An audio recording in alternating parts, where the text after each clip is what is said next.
tell me what's going on here. I mean, who's here to see me? Could it be Luke? Could it be Stephen Lars? Am I forgetting? No. No. And no. Man. And I thought you were avoiding me. Whatever gave you that idea? You don't return my calls. I leave you messages. Do you? Really? Oh. Yeah, you're right. There's only 97 of them, though. It's not healthy, you know. What? Being away from you? How's my well-being? I was referring to your state of denial. We talk about it often in group. You can never get rid of your problems by sticking your head in the sand. So where do you stick your head? I'm sorry. Where were we? I wouldn't be so cavalier if I were you. I may be locked up in this hellhole, but I can still ruin your life. Fine. What is it that you want? My terms remain the same. You want me to get you out of here? If you don't, you give me no choice. I'll have to call Samantha and tell her that that baby of hers is alive and well and living in Landview. The doctors haven't explained this to you already. You've been diagnosed as being not just a danger to yourself, but to others. So no one, not even me, I can't get you out of here. Don't underestimate yourself, Todd. Huh? Come on, remember when I was supposed to go to the big house for Anthony Zakara's murder? Hey, you got me out of that. You found me a lookalike, and you had him come on down to the station and give me an alibi. No, I just paid the guy. You found him. That's true. I did. I can be quite brilliant at times. You know, I used to do very well in those standardized tests in school. You know the ones where you fill in the little dots? Clearly, they weren't testing for sanity. Your sarcasm can be very hurtful at times, but I have faith in you. I know you can get me out of here. Okay, let me walk you through this and try with that fine mind of yours to grasp all of the facts, okay? When you killed Anthony Zakara, the cops, they couldn't build a case against you, but they've caught you red-handed. You shot a woman up with LSD. Yeah, well, her son is not a very objective witness. You shot a guy. By accident. I love Luke. I'm sure nothing says love more than hog-tying you in a shack. Luke Spencer almost died in that fire. So did the police commissioner after you hit her on the head and took her gun. That's attempted murder and assault on a police officer with a British accent. This is way, way beyond anything that I can clean up. Then I guess you got a problem. Okay. I'm the one with a problem? I have a problem? Yeah. If you can't get me released, I have no choice. I'll have to let my fingers do the walking. I'm sure I've got Samantha's number around here somewhere. Fine. You go ahead. But you're only hurting Taya. Yes. Taya will lose her baby and, well, she'll probably hate you forever. But you're used to that, aren't you? And I suppose I'll end up locked up here forever. But I'm used to that, too. And you'll be arrested for kidnapping. But you've been in prison before, isn't that right, Todd? Only this time you're gonna go away for a lot longer. What is it that you expect me to do? You figure it out. I certainly can't stay here. I mean, after the people that I love. You don't really think that anybody wants to see you? Well, I've made mistakes. I understand that. But I have to try to make it up to Luke and Stephen Lars. You shot Luke in the back.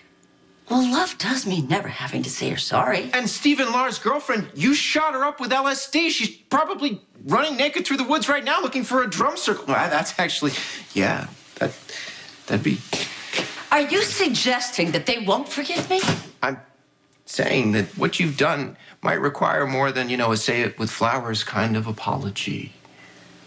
I'm Stephen Lars' mother. Oh, boy. He needs me. No one can take care of Stephen Lars the way I can. No one would go to the lengths that I have. I've done everything to protect him. I saved his medical career. Now I saved his life. He'd be rotting in a jail in Memphis if it weren't for me. Wait a minute. What did you just say?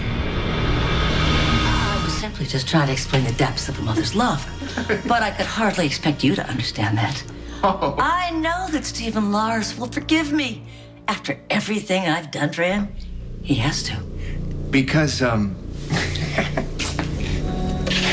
you made it look like some woman, Maggie Worth, killed a man in Memphis.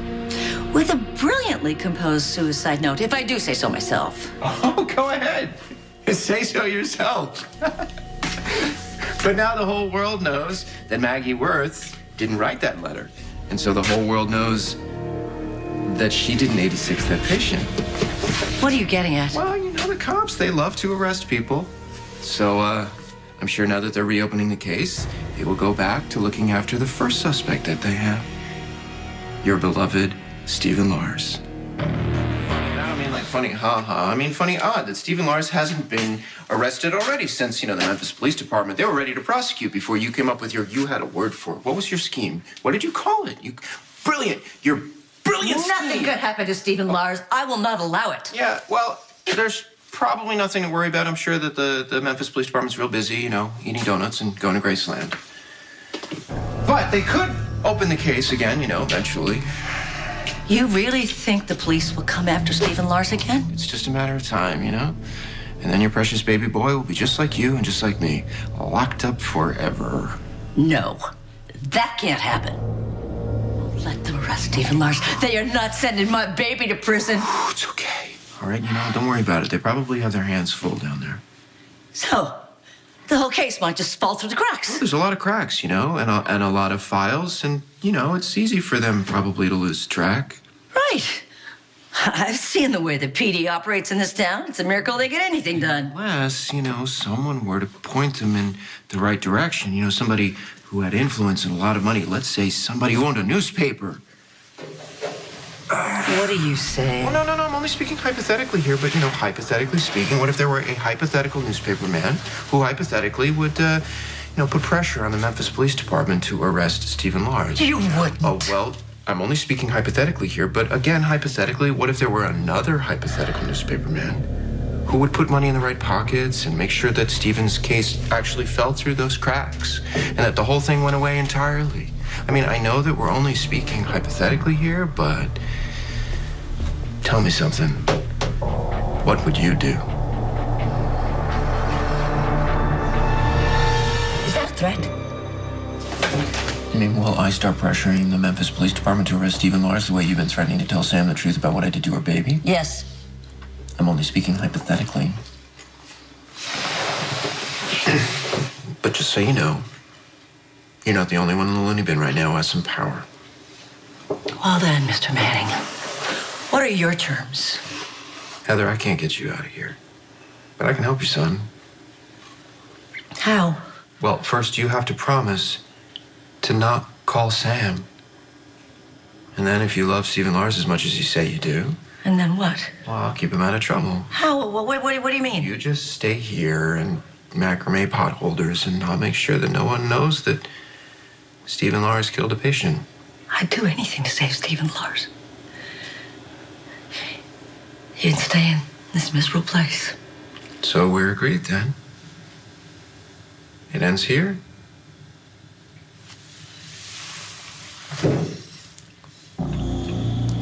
Agreed.